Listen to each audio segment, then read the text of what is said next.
la situazione delle banche italiane, ma vedremo se ci arriviamo. Intanto però la prima pagina è dedicata senza dubbio ai ballottaggi. Dovremmo essere tra l'altro, non so se ce la facciamo evidentemente, ma in grado di collegarci con il neo sindaco della città di Padova, il leghista Massimo Bitonci, così sentiremo a caldo le sue valutazioni dopo la vittoria a Padova, una vittoria di grande importanza e che domina anche le prime pagine dei quotidiani di oggi.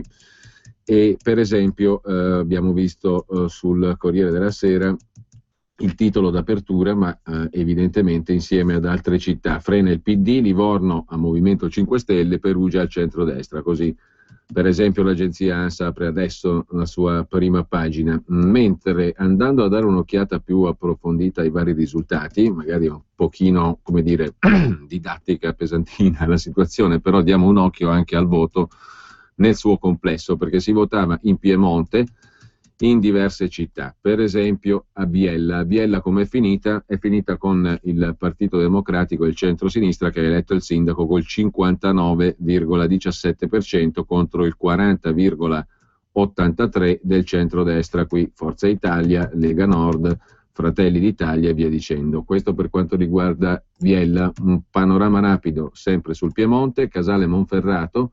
Anche qui il Partito Democratico vince, sebbene con il 51,5% contro il 48,49% del centrodestra con la Lega Nord inclusa. Passiamo a Chieri e facciamo, proprio seguendo il sito del Ministero dell'Interno regione per regione, anche a Chieri si andava al ballottaggio, ha prevalso il Partito Democratico con il 64,4% contro il 35,5% del candidato di centrodestra, compresa la Lega. Qui ci sono percentuali al primo turno naturalmente di quanto hanno ottenuto i singoli partiti, per chi poi se le vuole andare a guardare sul sito del Ministero dell'Interno. Mentre a Fossano, siamo sempre in Piemonte, anche qui vince il Partito Democratico, 64% contro il 35,9% del candidato di centrodestra e Lega. Da Fossano a Galliate e anche in questo caso vittoria, in questo caso invece devo dire vittoria del candidato Davide Ferrari di Lega Nord e Forza Italia, che sono entrambe al 15% come voto di lista, sul Partito Democratico che si ferma con la sua coalizione di centrosinistra al 44,38%. Dunque sindaco di centrodestra a Galliate, Novara. A Giaveno, anche qui brevissimamente vi do solo i risultati finali: 53,5% per una lista civica che si contrappone a un'altra lista civica. Il Partito Democratico non è arrivato al ballottaggio. E ancora rimanendo al Piemonte, a Leini abbiamo il seguente risultato: anche qui si andava al ballottaggio, lista civica che vince al 64,55%, Leini con Gabriella Leone, contro un'altra lista civica al 35%. Fuori gioco i partiti come il Partito Democratico già dal primo turno, ma anche il Movimento 5 Stelle. Sempre rimanendo al Piemonte, a Nichelino il risultato è il seguente: eletta una lista civica di centro-sinistra che peraltro, o di sinistra, che peraltro si contrapponeva al Partito Democratico e ai suoi alleati. La lista di sinistra prevale con il 50,92% sul 49,08% del Partito Democratico. Lotta a sinistra. A Novi Ligure come sono andate le cose? Sono andate così: Partito Democratico e alleati al 59,34%, sindaco Rocchino, contro il Movimento 5 Stelle. Candidato sindaco Fabrizio Gallo che si ferma al 40,66%. A Oldenico, altro comune al ballottaggio in Piemonte, qui abbiamo un 52% per la lista civica di Walter Ganzaroli. E ancora rimanendo al Piemonte, Piossasco, vi do i risultati complessivi naturalmente di tutte le località dove si andava al ballottaggio. A Piossasco, Partito Democratico e alleati 50,79%. Sindaco Roberta Maria Avola Faraci, contro Francesco Colucci 49,21% del Movimento 5 Stelle, che era arrivato appunto al ballottaggio sul filo di lana. Potremmo dire ha vinto il Partito Democratico e i suoi alleati nel comune di Piossasco. Da Piossasco a Rivoli, come sono andate le cose a Rivoli, 54,2% per il PD e gli alleati, anche qui c'era il Movimento 5 Stelle al ballottaggio, 45,7%. E ancora a Savigliano, siamo sempre in Piemonte, anche qui la coalizione guidata dal PD vince col 59,1%, sindaco Claudio Cussa, contro il centrodestra di Marco Buttieri al 40,9%. E ancora a Savigliano, dove si votava pure per il ballottaggio, prevale il Partito Democratico e alleati, sindaco Claudio Cussa 59,1%.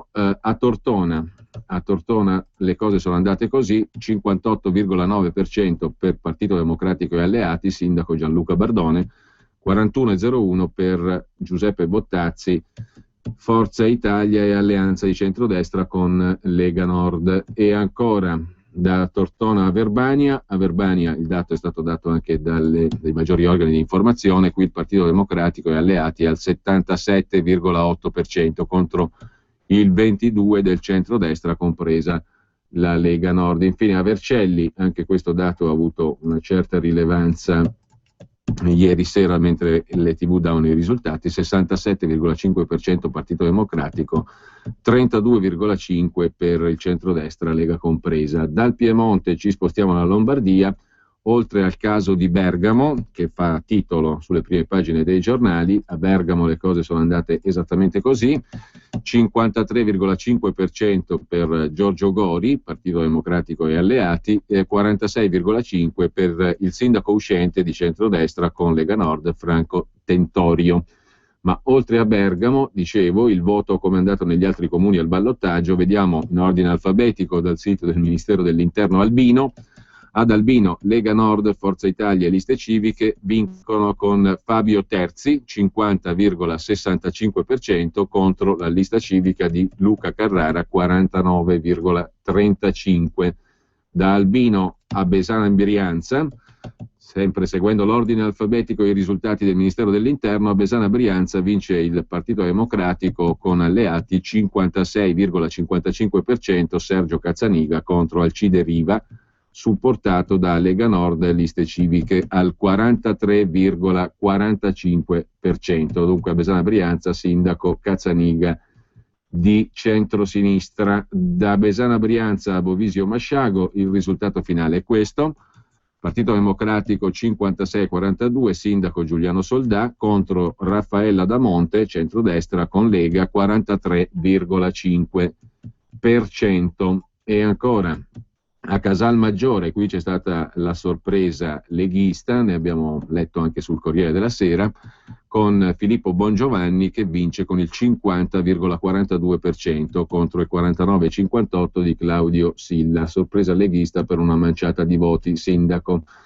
E da Casalmaggiore andiamo a Cesano Boscone, luogo divenuto famoso per il servizio sociale di Berlusconi, Partito Democratico e alleati al 69,18% contro il 30,82% del centrodestra. Da Cesano Boscone a Chiari, siamo nel Bresciano, a Chiari le cose si sono concluse così: 53,7% per Massimo Bizzardi, Partito Democratico e alleati, 46,3% per Giuseppe Cozzini, centrodestra con la Lega Nord. E ancora per la Lombardia con Correzzo, anche qui la sorpresa, o meglio la conferma leghista, con la vittoria di Riccardo Borgonovo, 55,9% sul candidato Canclini del Partito Democratico.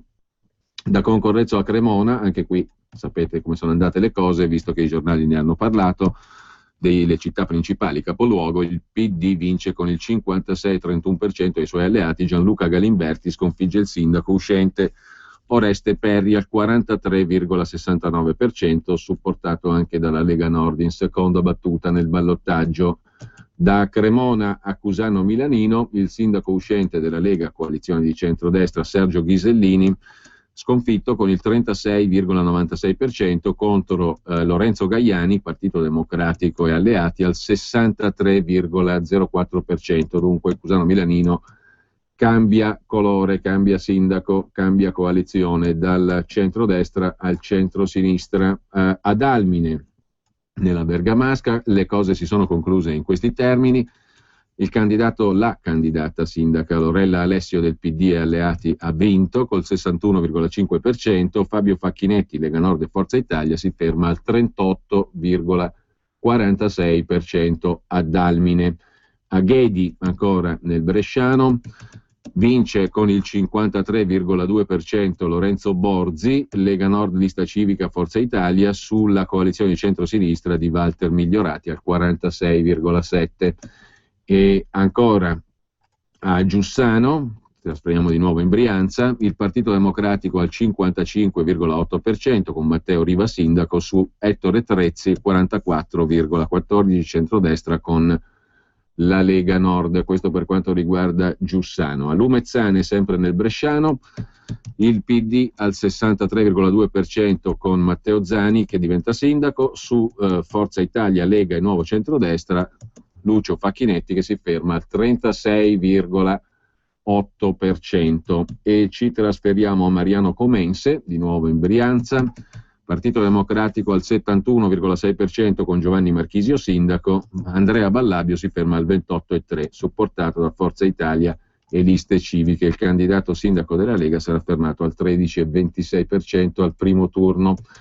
Mentre rimanendo in Lombardia, a Melzo il risultato è stato il seguente: 50,81 per il PD, Antonio Bruschi, Vittorio Perigo, a capo di una serie di liste civiche, al 49,19% a Melzo. A Menaggio, siamo sul lago di Como, come sono andate le cose? Vince Adolfo Valsecchi col 50,63%, una lista civica insieme per Menaggio. E ancora a Montichiari, sempre nel bresciano, il risultato finale è il 52,69% per Mario Fraccaro, Partito Democratico. Elena Zanola, protagonista anche di una vicenda giudiziaria che l'ha vista ingiustamente imputata, si ferma al 47,31% per la Lega e altri alleati. Una manciata di voti, 4.926 contro 5.486 per il candidato sindaco del Partito Democratico che diventa sindaco appunto a Montichiari. Da Montichiari ci trasferiamo a Muggiò, sempre nella Bassa Brianza. Il Partito Democratico scalza il sindaco di centrodestra Pietro Zanantoni. Arcangela Maria Fiorito vince col 53,2% contro il 46,78% di Pietro Zanantoni, centrodestra con Lega, sindaco uscente. Da Muggiò a Novate Milanese, alle porte di Milano, Partito Democratico e alleati al 65,8% contro il 34,18% del candidato di Forza Italia, Lega, Nuovo Centrodestra, Fratelli d'Italia. E sempre in Lombardia, a Paderno Dugnano, questo alle porte di Milano, vince il sindaco Marco Alparone, Forza Italia, Lega e altre liste di centrodestra, con 55,1% contro il 44,9% della candidata Antonella Cagnato del Partito Democratico. Dopo la pubblicità andiamo avanti con gli ultimi comuni al voto in Lombardia, questo per dare proprio il quadro completo, numerico, diciamo così, di come è andato il voto. Poi dalla Lombardia passiamo al Veneto, dopodiché diamo un'occhiata rapida anche a Liguria e Emilia Romagna e poi la chiudiamo lì con questi dati nudi e crudi, che però comunque hanno un loro senso evidentemente. Così, giusto per riassumere il quadro definitivo del voto al ballottaggio. Allora, questa è l'auto giusta per voi. 4 ruote motrici, interni in pelle, cerchi in lega, cambio automatico, full option al prezzo assolutamente. Sì, ho capito, ma la Digital Radio ce l'ha. Oggi puoi avere un'auto perfetta anche nel suono con la Digital Radio. Chiedila al tuo concessionario. Muoviti a scoprire tutto su digitalradio.it. La radio oggi ha una marcia in più. Digital Radio. Il suono perfetto. Anche Radio Padania è in Digital Radio. Acquista la tua radio digitale DAB sul sito www.radiopadania.org oppure telefona allo 02 66 234 449.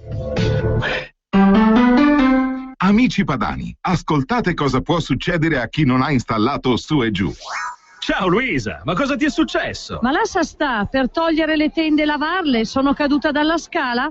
Ma come? Usi ancora la scala per lavare le tende? Ma non sai che esiste un sistema che fa scendere le tende senza usare la scala? Si chiama Su e Giù ed è in vendita presso i migliori tappezzieri, colorifici, ferramenta. Lo produce la GMG di Sesto San Giovanni. Chiama il numero 02 36 51 64 40. Ti indicheranno il punto vendita a te più vicino. Ma è fantastico! Grazie GMG! Su e giù per non cadere più. www.gmg-srl.net. Per una casa sicura, nel rispetto dell'ambiente e con prodotti di alta qualità e design, scegli Serramenti Premazzi. Premazzi produce e installa serramenti di vario tipo: porte, blindati, sistemi anti-intrusione, porte sezionali, grate in acciaio e tapparelle blindate. Tutto con interventi rapidi e poco invasivi. Finanziamenti in 12-18 mesi a tasso zero e possibilità di detrazioni del 65%. Serramenti Premazzi, a Gorla Maggiore in Viale Europa 3, 0331 61 78 59. Serramentipremazzi.it. Vi aspettiamo! Ci sono momenti nella vita dove serve una buona parola, un giusto consiglio, un suggerimento che aiuti a far restare i tuoi cari sempre con te. Onoranze Funebri D'Antoni, con la massima competenza e professionalità, garantisce un attento e scrupoloso servizio a prezzi davvero amico. Servizio completo a €1.386, escluse spese comunali. Inoltre, disbrigo pratiche amministrative. Onoranze Funebri D'Antoni, sedi a Milano e Interland. Info 800 910 217. onoranzefunebridantoni.it. Per la tua pubblicità su Radio Padania Libera, chiama il numero 02 66 23 44 22. Massimo Bitonci non l'abbiamo sentito noi direttamente, ma è da Sky TG24. Allora, parlavamo poco fa, grazie a Daria Paoletti, del risultato sicuramente più clamoroso, insomma, quasi 70 anni di governo di sinistra e Livorno va al Movimento 5 Stelle. C'era a Sky TG24. Torniamo all'elenco dei comuni che sono andati al voto.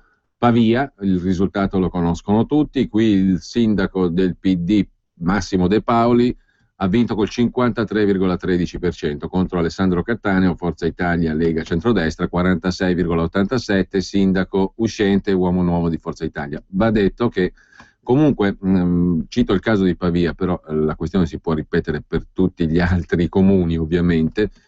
Credo faccia comunque una certa impressione vedere che al ballottaggio un sindaco viene eletto con 17.000 voti su 58.000 votanti aventi diritto al voto, elettori. I votanti al primo turno sono stati 40.000, al secondo turno 32.625 a Pavia. Questo giusto dal punto di vista numerico, poi ciascuno traga le valutazioni che vuole. In ogni caso, da Pavia, rimanendo in Lombardia, a Peschiera Borromeo, qui il risultato del ballottaggio è il seguente: Partito Democratico, Luca Zambon 66,7%, sindaco, Antonio Falletta invece al 33,28%, centrodestra compresa la Lega Nord. E sempre rimanendo in Lombardia andiamo a Pioltello. A Pioltello invece c'è stato il cambio della guardia, un Partito Democratico che era dominante ha perso Simon Gaiotto al 44,5%, nuovo sindaco Cristina Carrer, Lega Nord, Forza Italia, coalizione di centrodestra, 55,4% al comune di Pioltello. Da Pioltello a Porto Mantovano, qui ha vinto il Partito Democratico col 65%, e poi a Proserpio vince una lista civica, Giulio Nava sindaco 53,3%, e poi ancora, rimanendo in Lombardia, Romano di Lombardia, 20.000 abitanti circa, vince il Partito Democratico di un'incollatura, 51,94% con il sindaco Sebastian Nicoli.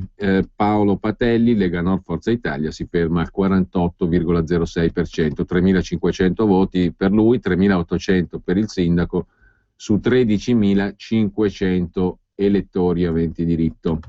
Ci trasferiamo infine a Rozzano, alla periferia sud di Milano, Partito Democratico al 61,7% contro il centrodestra, Lega compresa, al 38,27%. E poi ancora Seriate, Bergamo, qui Lega Nord, Forza Italia, Lista Civica con Cristian Vezzoli vincono con il 51,18%, Stefania Pellicano PD al 48,82%. E infine Trezzano sul Naviglio, vittoria del Partito Democratico, Fabio Bottero sindaco, 71,8% contro il centrodestra inclusa Lega, Giuseppe Russomanno al 28,1%. Andiamo in Veneto, oltre al caso di Padova, naturalmente, il caso più importante, la città più importante.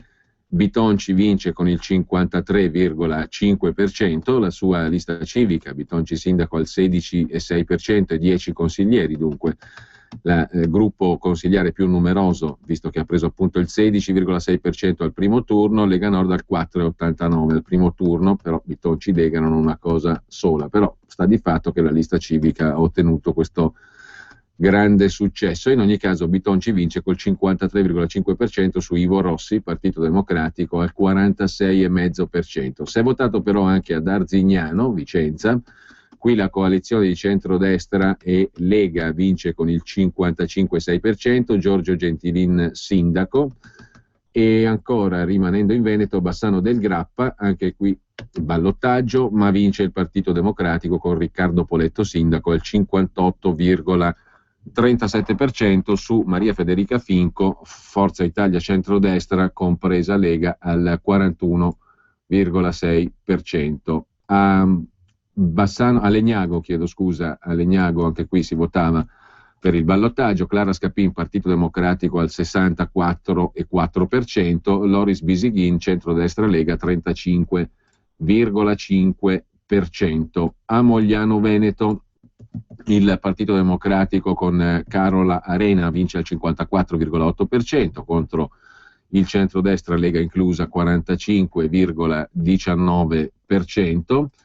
E a Monselice, in quel di Padova, una lista civica di centrodestra con la Lega vince con il 50,7%, Francesco Lunghi sindaco contro Francesco Corso, Partito Democratico, 49,73% a Monselice. A Montecchio Maggiore, Vicenza, si impone il centrodestra con Lega, Milena Cecchetto, Lega 52,79%, sul PD Maurizio Scalabrin 47,2%, mentre a Negrar, sempre in Veneto, il PD vince col 61,8% su una lista di centrodestra inclusa la Lega 38,16%, sindaco Roberto Grison.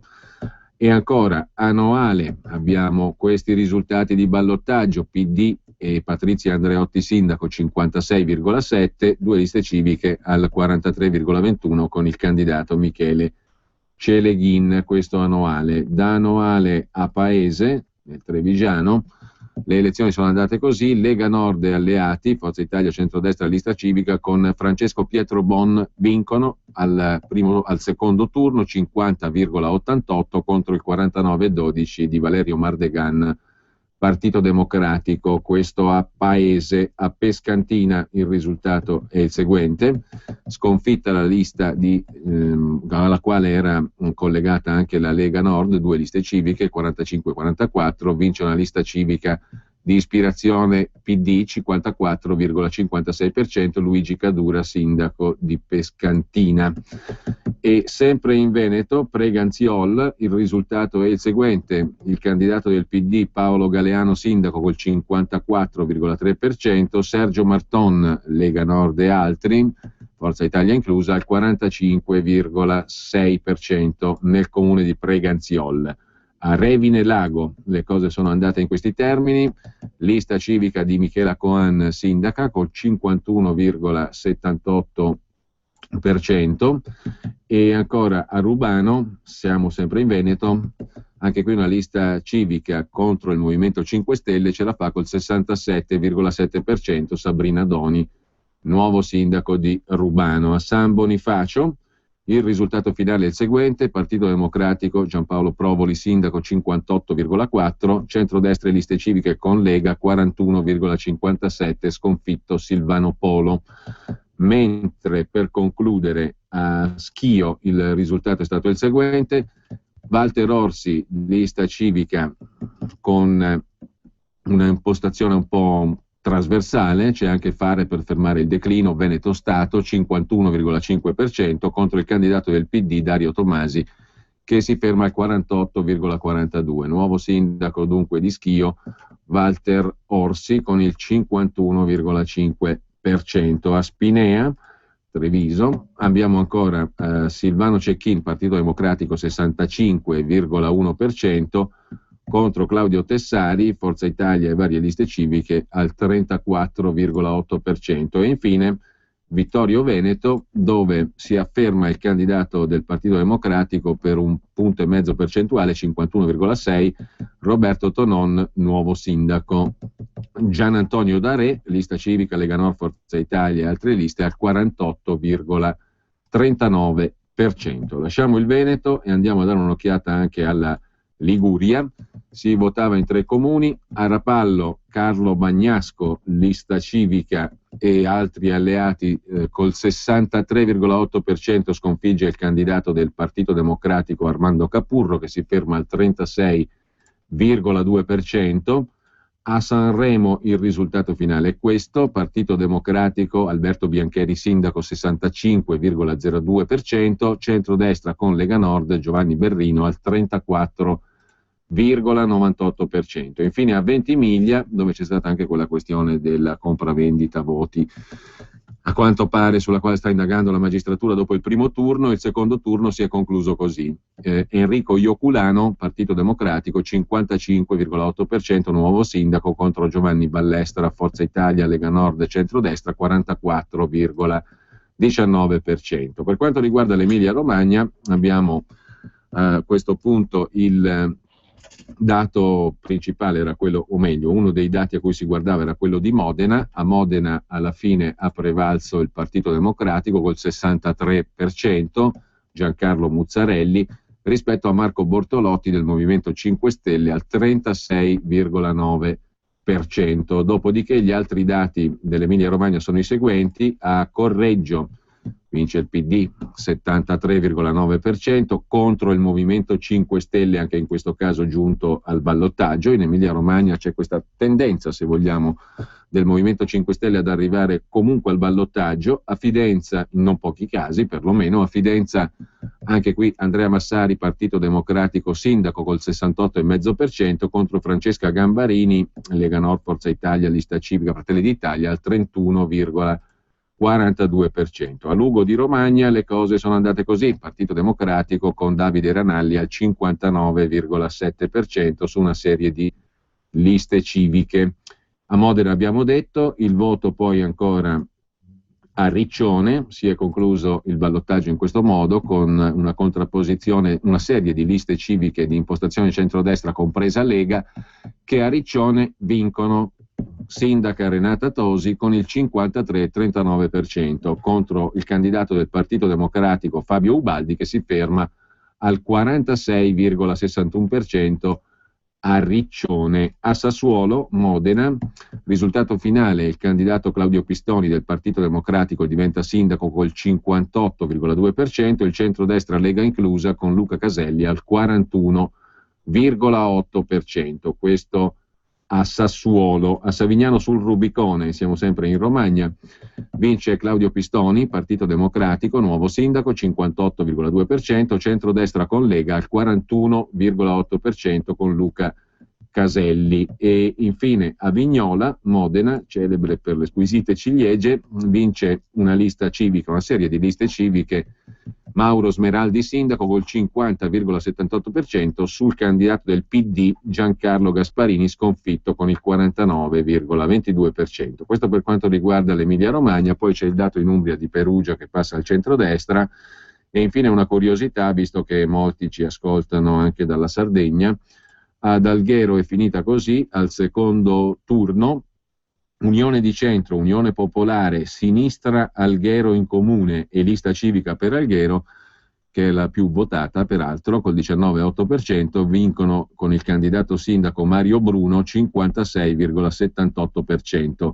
Maria Grazia Salaris, Forza Italia, Nuovo Centrodestra, Partito Sardo d'Azione, Fratelli d'Italia, si ferma al 43,22%. Il Partito Democratico si era fermato già al primo turno, così come il Movimento 5 Stelle. Questo ad Alghero, dunque, dove una lista, per così dire, apparentemente eterodossa, lista civica, Unione di Centro, Unione Popolare e Sinistra Alghero in Comune, vince sul candidato del centrodestra, Partito Sardo d'Azione, Forza Italia.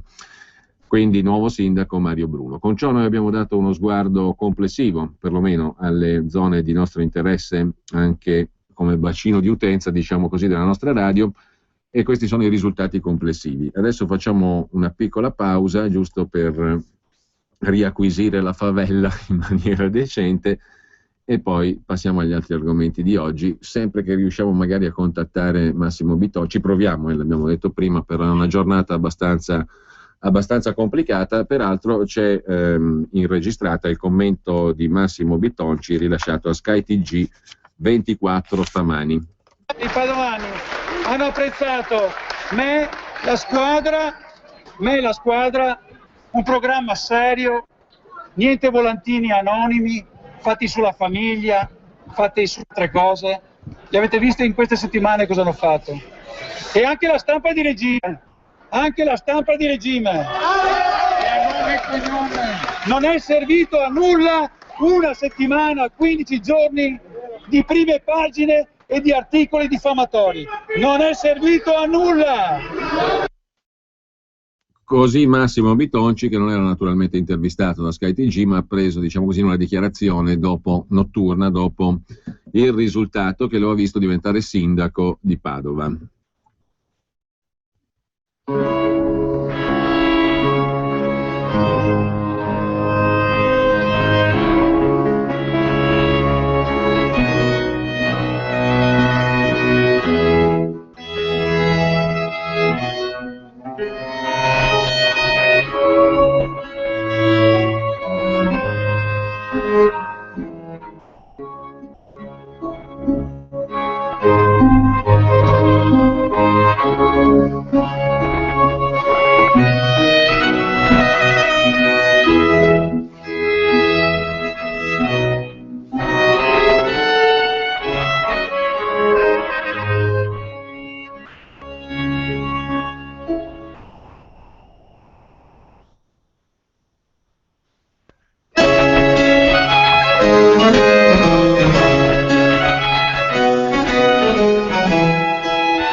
Al voto con alcuni commenti che non abbiamo citato stamani in rassegna stampa, segnatamente la prima pagina, il primo piano anzi del Corriere della Sera, dedicato al bilancio di Berlusconi.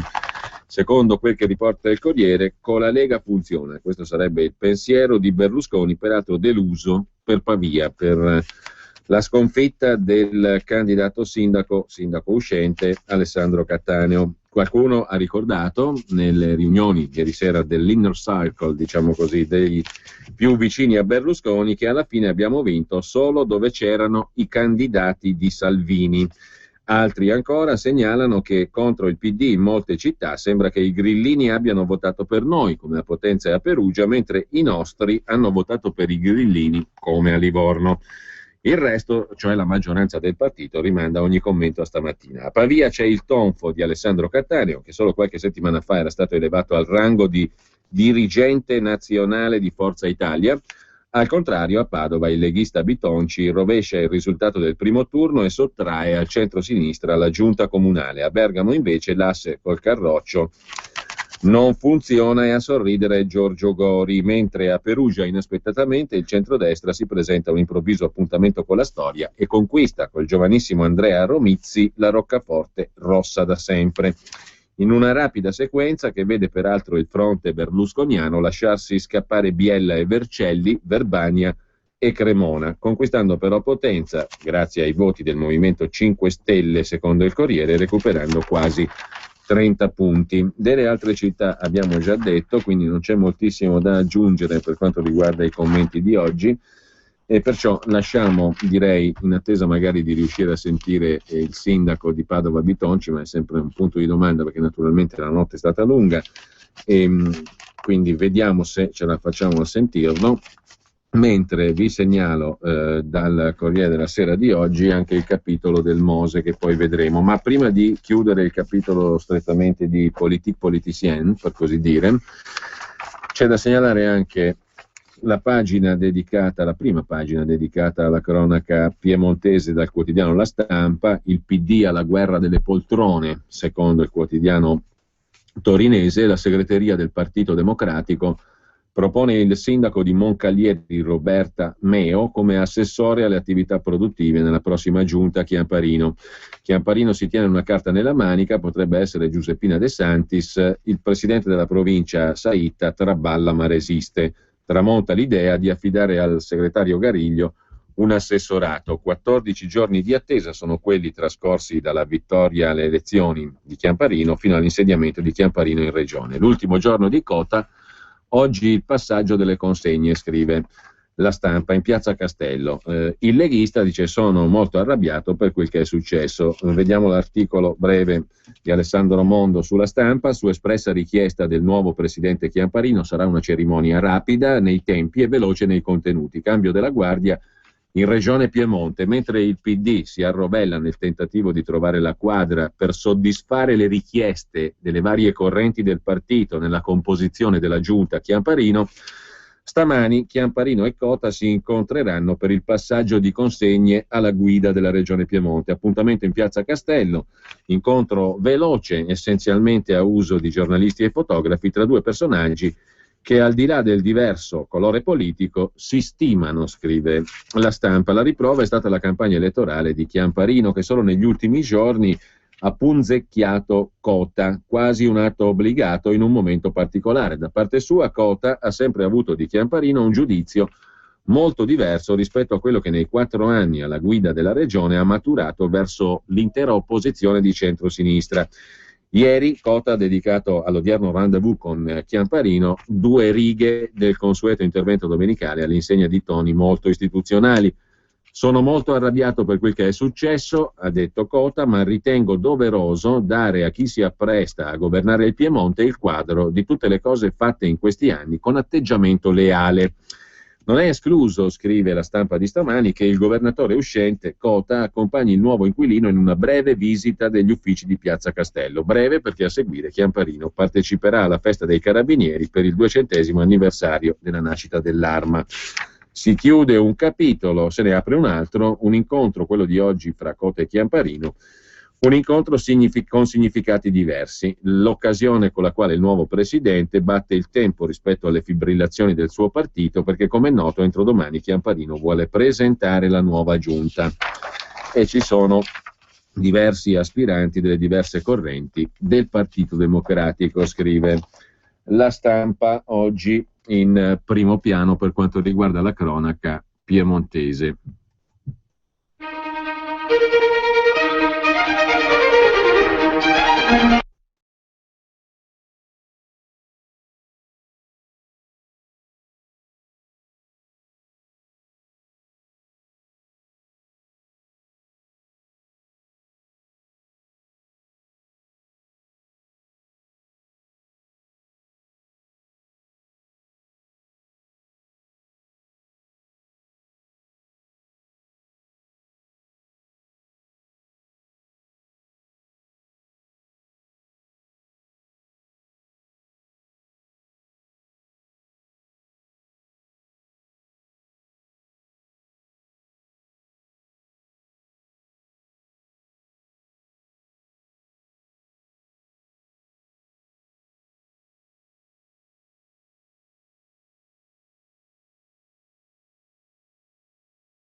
All'affare del Mose, soldi al Partito Democratico tramite Coveco, uno dei consorzi facenti capo alle cooperative rosse, cardine del consorzio Venezia Nuova di Mazzacurati. Si usava la parola bianco per indicare i soldi al Partito Democratico con regolare fattura e somme registrate, ma in campagna elettorale scattava il doppio binario. Finanziavamo tanto ufficialmente, finanziavamo altrettanto in nero, dichiara Baita, il primo degli amministratori della Mantovani, finito in carcere per lo scandalo Mose. Dunque, bianco voleva dire finanziamento al PD tramite Coveco, del consorzio Venezia Nuova, con fattura e somme registrate. In campagna elettorale il doppio binario, il nero, tanto finanziavamo ufficialmente, altrettanto finanziavamo in nero, dice Baita, amministratore Mantovani finito in carcere l'anno scorso. Ma il manuale delle tangenti prevedeva anche altre sfumature, talvolta il bianco e il nero insieme, dice Mantovani, vale a dire denaro proveniente da fatture gonfiate e fondi neri, ma che veniva registrato dai comitati elettorali. C'è anche questo, insomma, nelle 700 e più pagine dell'ordinanza di custodia cautelare del GIP Scaramuzza, che ha spedito svariate persone in carcere, la spiegazione di come il consorzio di Mazzacurati decideva di finanziare i politici ritenuti amici o anche soltanto utili. Finanziare chi, quanto e in quale modalità. E c'è anche una lista di presunti beneficiari nella quale, oltre ai nomi già noti del sindaco di Venezia Orsoni, dell'europarlamentare di Forza Italia Sartori, dell'ex vicepresidente PD del Consiglio regionale marchese, si aggiungono quelli di altri 2 deputati veneti del Partito Democratico, Delia Murer e Andrea Martella, rieletti con le politiche del 2013. Anche i deputati PD Murer e Martella avrebbero avuto finanziamenti per sostenere la campagna elettorale dalle ditte che lavoravano al Mose, ma in bianco, specificano i PM, cioè registrati, accettati però quando già il consorzio Venezia Nuova era nei riflettori per l'arresto di Baita nel febbraio di un anno fa, proprio nei giorni del voto per le politiche. Per Orsoni, Marchese e da Sartori la cupola aveva invece deciso di attivare il doppio binario, il nero e il nero-bianco. Gli ho portato a casa sua personalmente 500.000 euro, ha raccontato Mazzacurati ai PM, denaro liquido di cui, secondo il GIP, il sindaco di Venezia Orsoni conosceva la provenienza illecita. Era il risultato di fatture gonfiate col metodo dei fondi neri. Peraltro, Fondo Neri è il cognome del funzionario del consorzio, ideatore del sistema tangentizio, addetto alla raccolta dalle aziende consorziate che stavano nella partita, il compagno Pio, vale a dire Pio Salvioli, l'uomo che durante i suoi giri prendeva denaro dalle cooperative rosse per girarlo anche a politici del PDL, come l'assessore regionale veneto Chisso. Ma le somme in uscita dai bilanci delle ditte dovevano essere giustificate. In che modo? Ci pensava Luciano Neri, produceva fatture taroccate per prestazioni tecniche fittizie o anticipi sulle riserve sovradimensionate. Contratti e istanze predisposti da Neri, depositario della contabilità, dice il GIP, e sulle fatture false le aziende pagavano un surplus di tasse. Mettiamola così, mette a verbale Savioli, il nero ha un suo costo. Il sindaco di Venezia ai domiciliari ha respinto ogni accusa. Ma Repubblica poi parla anche, l'abbiamo visto stamani, del voto dei cattolici, del sindaco Orsoni, della pista dei fondi neri dirottati sulla Curia, all'epoca guidata a Venezia dal patriarca, che poi è diventato il cardinale di Milano Angelo Scola. Di questioni tangentizie di Mose parla anche il Corriere della Sera in primo piano oggi, con l'articolo di Andrea Pasqualetto. Il consorzio del Mose e i politici amici, qui si fa il nome di Lunardi, l'ex ministro delle infrastrutture, per un indennizzo, ma non c'è solo Lunardi. In un clima surreale, scrive il Corriere della Sera, a Venezia spunta un ministro al giorno. Dopo il nome di Altero Matteoli, che guidava il Ministero delle Infrastrutture e si trova ora a fare i conti con un'indagine per corruzione, e dopo i nomi dei ministri Galan e Tremonti, che non è indagato ma è stato chiamato in causa dall'ex segretaria di Galan, Minutillo, per una presunta tangente versata al suo uomo di fiducia, Marco Milanese, si affaccia nell'inchiesta sul Mose un altro rappresentante di spicco dei passati governi. Si tratta di Pietro Lunardi, anche lui ministro delle infrastrutture e trasporti, del quale parla il super testimone dell'inchiesta, vale a dire Pier Giorgio Baita, l'ex presidente del gruppo Mantovani, il socio più importante del potente consorzio Venezia Nuova, a cui fanno capo le opere di salvaguardia di Venezia e il Mose, naturalmente, concessionario unico del Ministero delle Infrastrutture, consorzio che gestisce miliardi di euro pubblici arrivati per il Mose a 5 miliardi e mezzo. Ebbene, Baita, in uno dei verbali secretati nei quali ha raccontato ai PM le mazzette distribuite a politici e pubblici funzionari, ed è stato ritenuto attendibile dalla Procura e dal GIP di Venezia, che ha disposto i 35 arresti, Baita, in uno dei verbali secretati, ma evidentemente non tanto secretati perché il Corriere ne parla oggi, Baita tira in ballo l'ingegner Lunardi, che a sua volta non è indagato, a proposito di una vicenda singolare sulla quale gli inquirenti stanno cercando conferme. Baita parla della società Rock Soil, che è la società che fa capo alla famiglia dell'ex ministro Lunardi e si occupa di ingegneria civile. Si parla di un lavoro che sarebbe stato realizzato versando 500.000 euro più del dovuto. E ha motivato così la sorprendente generosità l'imprenditore Baita della Mantovani. L'ha motivata col fatto che a chiedere il favore sarebbe stato Gianni Letta, ex sottosegretario alla presidenza del Consiglio nel governo Berlusconi, in contatto con l'allora presidente del consorzio Venezia Nuova, Carlo Mazzacurati, con il quale Letta aveva incontri frequenti proprio per la grande opera veneziana. E sempre secondo il racconto di Baita, Letta Gianni in questo caso, avrebbe avuto un ruolo di consigliere di Mazzacurati. Era il massimo punto di riferimento della politica centrale alla quale si rivolgeva per chiedere lumi. Mazzacurati andava da Letta, insomma, Letta Gianni ovviamente, andava a chiedere come fare e a chi rivolgersi per risolvere i problemi legati al Mose, in particolare lo sblocco di una tranche di finanziamento da 400 milioni da parte del CIPE, il Comitato Interministeriale Programmazione Economica. Dice Baita che qualche favore gli veniva comunque fatto, come per esempio quello di aver concesso un subappalto a una piccola impresa a Roma. Mentre la vicenda Lunardi sarebbe scaturita dalla condanna del ministro da parte della Corte dei Conti a un robusto risarcimento danni per avere versato una buona uscita di 1,5 milioni di euro a uno sgradito presidente dell'ANAS pur di allontanarlo. Baita dice che l'intervento sarebbe stato chiesto proprio per aiutare Lunardi a restituire la somma elargita. Oltre all'imponente corruzione contestata a politici, Corte dei Conti e Magistrato alle Acque, nei confronti dei politici emerge anche un quadro di distribuzione a pioggia di finanziamenti da parte del Consorzio Venezia Nuova, scrive ancora il Corriere della Sera in questo articolo firmato da Andrea Pasqualetto.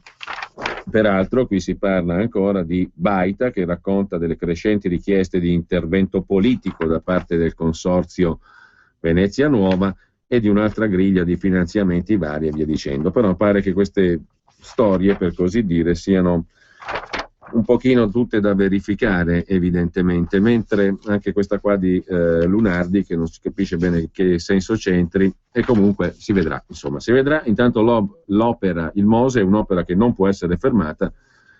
Chi lo sta costruendo dice siamo oltre l'80%, stopparlo costerebbe ancor più che finirlo. Di questa questione si occupa il quotidiano, in particolare La Stampa di Torino.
Intervenire in diretta.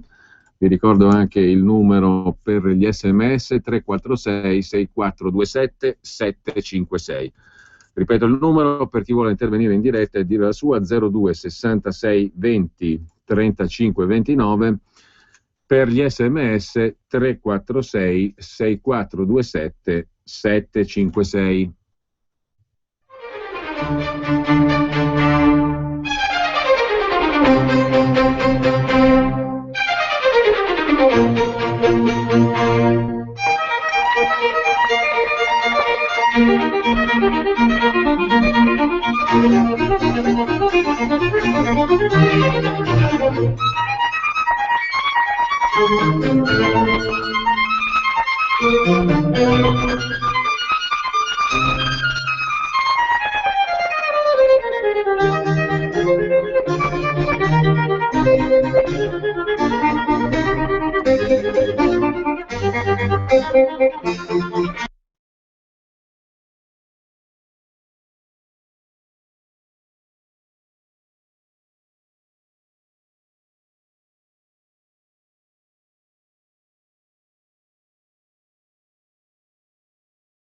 Punti 3529 per chi vuole intervenire. Pronto? Pronto, buongiorno Cainarca. Buongiorno a lei. Stai attento, Emilio da Busto Arsizio. Ho già telefonato in questi giorni, ma volevo capire, no? Le cooperative rosse che stanno, che tutti i giornali ne parlano, anche la Prealpina stamattina, che facevano cose in nero, no? Lavori in nero. Ma io dico, ma è responsabile, non era mica Poletti? Il ministro del certo. governo Renzi, che adesso fa il ministro del lavoro, ma io non lo so, o lo stanno coprendo o non capisco più niente, non lo so. Ti ringrazio. Bene, sì, no, abbiamo detto più volte che il ministro Poletti era il numero uno delle cooperative ed era anche, secondo me, in condizione non proprio priva di conflitti di interesse nel suo ruolo di ministro del lavoro. Uno dei suoi primi provvedimenti credo che abbia giovato direttamente al settore delle cooperative, il famoso decreto sui contratti a tempo. Intanto abbiamo una telefonata ancora, 02 66 20 35 29, la telefonata è caduta e a proposito di telefonate, mi sa che ce n'è un'altra, il numero ve lo ricordo è a disposizione, 02 66 20 35 29.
Intanto fa notare giustamente via SMS un nostro ascoltatore, Luca, oggi in Consiglio regionale del Veneto si discute sul referendum per l'indipendenza, su varie iniziative, in particolare la legge 342, sulla proposta di legge, sul progetto di legge 342 di iniziativa dei consiglieri Valdegamberi, Sandri, Corazzari, Caner e altri per l'indizione del referendum consultivo sull'indipendenza del Veneto. Il progetto di legge che mira a raggiungere questo obiettivo, il referendum consultivo sull'indipendenza del Veneto. Certo che ne parleremo, visto che per il momento siamo alla discussione di questo testo, poi si entrerà naturalmente nel vivo, anche se il testo giace da diverso tempo. Intanto abbiamo due telefonate, 02 66 20 35 29. Pronto?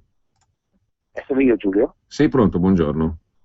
Ciao, io sono Fiorenzo Cappi, di Gian Santo Stefano. Scusa, per quanto concerne il referendum, ma sicuramente le 500.000 le abbiamo raggiunte Vabbè, ma il problema chiaramente è chi va a votare il referendum. Quanto deve essere il quorum perché sia valido il referendum?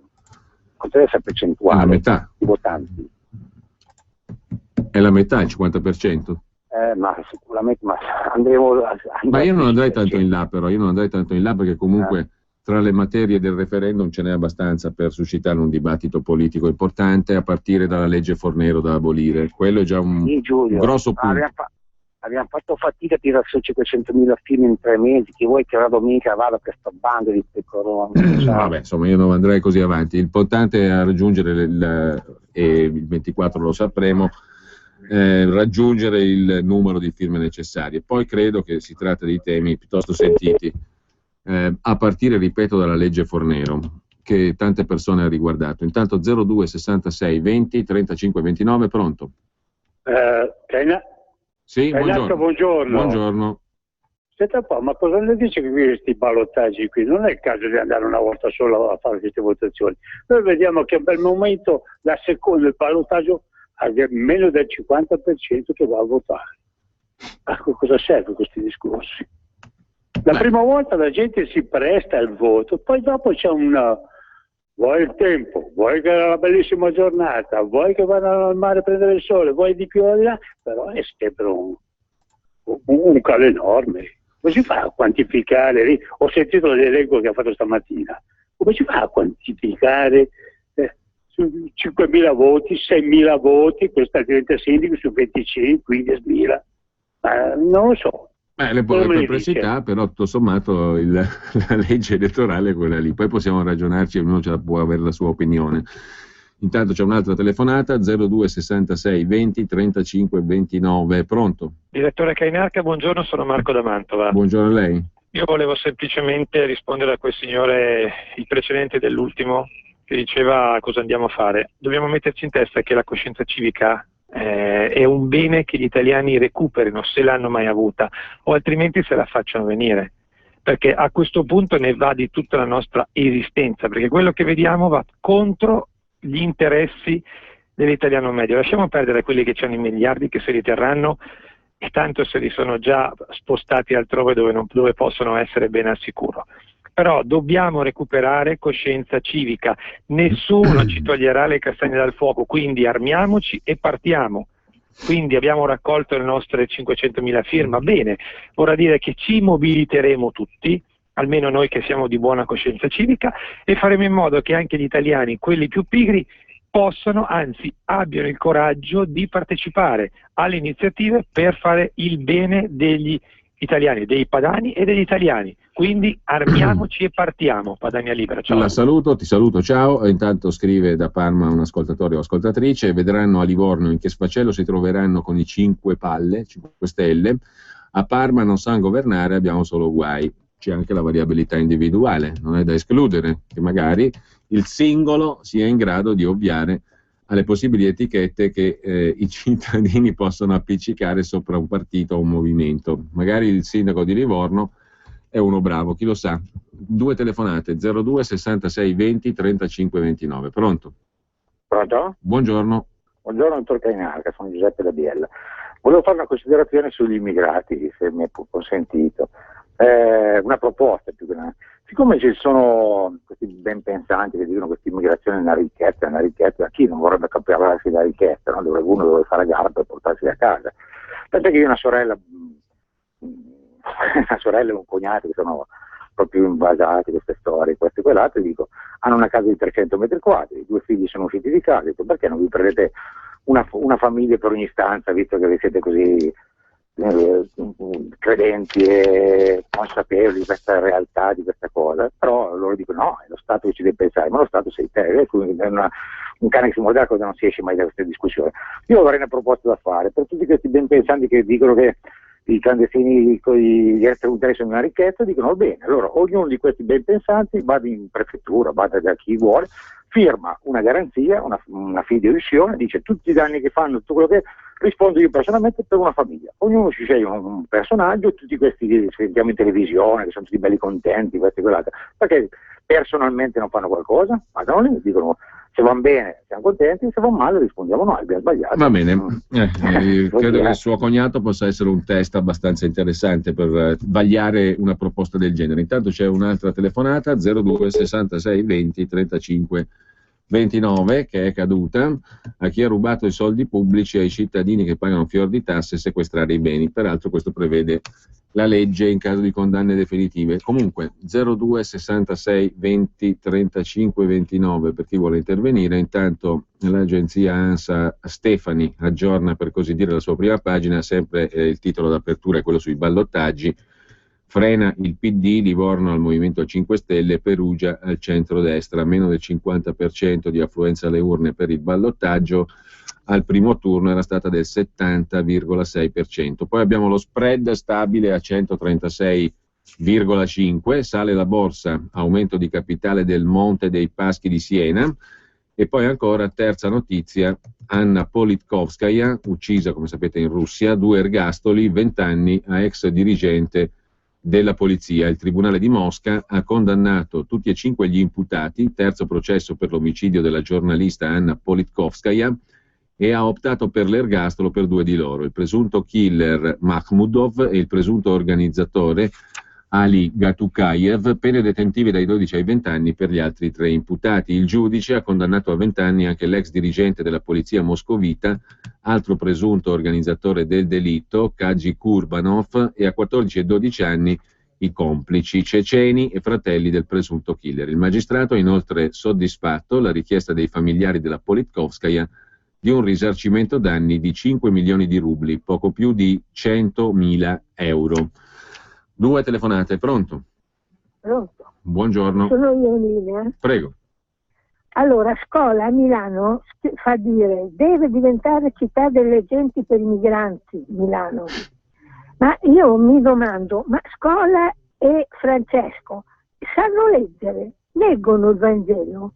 Il Vangelo dice andate voi alle genti, non fatele venire tutte in Italia, fatele venire dove voi vi risiedete. Dite, tirate su sedere dalla vostra sedia e andate là con una decina, una ventina di persone in ogni specializzazione e costruite là la civiltà, come ha fatto i Maya, come ha fatto a Cuccio, come ha fatto a Stonese, come ha fatto nella cima del Sudafrica, in fondo. Ma possibile che sta gente che crede di conoscere il Vangelo non ne conosce nemmeno una parola? Altra chiamata, pronto? Pronto? Buongiorno. Buongiorno, Fabio da Trieste. Senta, io vorrei intervenire per quanto riguarda il referendum e dire che, per esempio, quello della legge Fornero è veramente l'ultima chance che hanno i lavoratori italiani per decidere qualcosa di positivo e per quindi abolire una legge più assoluto contro la quale le forze politiche non hanno fatto niente, i sindacati non hanno fatto niente, e penso che se il referendum non avesse successo come diceva prima l'ascoltatore precedente, sarebbe veramente la conferma che il popolo italiano è veramente un popolo strano, perché quotidianamente si parla di questo problema delle pensioni con qualsiasi persona, sono tutti scatenati contro, sono tutti contro la riforma Fornero, tutti malediscono il ministro. Io penso che sia veramente una grossa occasione. Se andrà male vuol dire che noi italiani ci meritiamo, o padani, ci meritiamo quello che il convento ci ha passato. Ecco, io penso che sia veramente importante, però l'argomento è talmente sentito che voglio veramente non credere che gli italiani non votino per l'abolizione della legge di quel maledetto ministro. Ecco. Grazie. Beh, appunto, trasversalmente anche sentito, quindi si vedrà. Intanto 02 66 20 35 29, abbiamo ancora una manciata di minuti. Pronto? Pronto, buongiorno. Sono Monica da Brescia. Ascolti una cosa molto veloce. Io stamattina sono una delle cittadine che sono uscita da Equitalia, però a incontrare questa gente tranquilla con il telefono in mano e dopo ci chiedono di non essere razzisti. Forza Lega. Vabbè, adesso le linee sono libere, 02 66 20 35 29. E intanto l'ANSA mette in prima pagina anche il duello in casa Le Pen. Marine critica il padre e lui le risponde allineata al pensiero unico. Per la prima volta la leader del Front National Marine Le Pen ha preso posizione contro le parole del padre Jean-Marie. Ha fatto un errore politico, ha detto Marine a Le Figaro. In un video Jean-Marie Le Pen se l'è presa contro il popolare cantautore ebreo Patrick Bruel. Critica il Front, la prossima volta ne faremo un'infornata. Ha detto Jean-Marie. L'inedito duello in casa Le Pen è continuato con la replica del presidente onorario del Front National alla figlia e leader del partito. Considero che l'errore politico sia quello che si sono allineati sul pensiero unico, ha detto l'anziano Jean-Marie. Vorrebbero assomigliare agli altri partiti. Se questo è il desiderio di un certo numero di dirigenti del Front National, ci sono riusciti. Sono loro che hanno fatto un errore politico e non io, ha detto Jean-Marie Le Pen. Le ultime 2 telefonate. Pronto?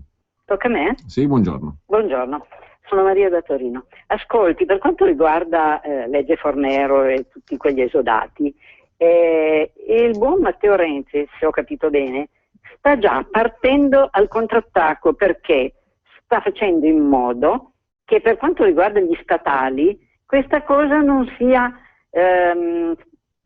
venga fatta, perché stanno cercando di mandare via dallo Stato tante di quelle persone che sono in procinto di andare in pensione o comunque lo prevedevano tra non molto. Quindi è tutta una combina, una cosa assolutamente vergognosa in questo paese, perché come al solito chi lavora nel privato è stato mandato, è stato, mi sfugge il termine, è stato malmenato tanti anni fa e tuttora cercano di fare altrettanto perché sanno che gli statali sono tanti e tanti vuoti. Buongiorno e grazie. Buongiorno a lei, l'ultima telefonata, pronto? Sì, buona Padania, sono Mario, chiamo da Loreto. Io vorrei fare una proposta, se fosse possibile proprio a livello di proposta di legge, delle leggi ad approvazione popolare, nel senso che qualsiasi parlamentare o qualsiasi cittadino raccogliendo 1 milione di firme può proporre una legge e questa viene votata e diventa subito operativa, perché anche i nostri referendum che adesso saranno votati e sicuramente passeranno, poi come migliaia di referendum proposti negli anni non hanno poi ottenuto nessunissima risposta. Grazie e buona giornata. Bene, l'iniziativa di legge popolare c'è già ed è normata dalla Costituzione, come lei sa, che poi diventi oggetto vero di priorità è tutto un altro discorso e forse magari in alcuni casi non è neanche il discorso migliore, ma a prescindere da questo, poi per quanto concerne il referendum arriviamoci, cioè cominciamo a parlare di legge Fornero, per esempio, sul serio, e poi vediamo che effetto politico c'è, o se il governo non corre ai ripari e cosa succederà ancora, perché sono tante le variabili da considerare. Che ci sia una prassi di non rispettare la volontà popolare, questo è indubbio, è fuori di dubbio, però intanto arriviamoci a questo discorso sulla legge Fornero, che non è un argomento neutro per niente e che diciamo riguarda trasversalmente un'amplissima platea di cittadini che possono avere le più diverse collocazioni ideologico-politiche, ma che si sono sentiti pesantemente toccare, sono stati pesantemente toccati dalla legge Fornero. Vediamo, arriviamoci e discutiamone. Sul panorama politico sicuramente se ne dovrà occupare nel momento in cui ci sia la certezza di aver raggiunto le firme e quindi di dover celebrare il referendum. Intanto noi ci salutiamo qui, dall'agenzia ANSA niente da aggiungere. Buon pomeriggio da Giulio Cainar. Paolo, ho trovato l'asilo che cercavo, una bella serie.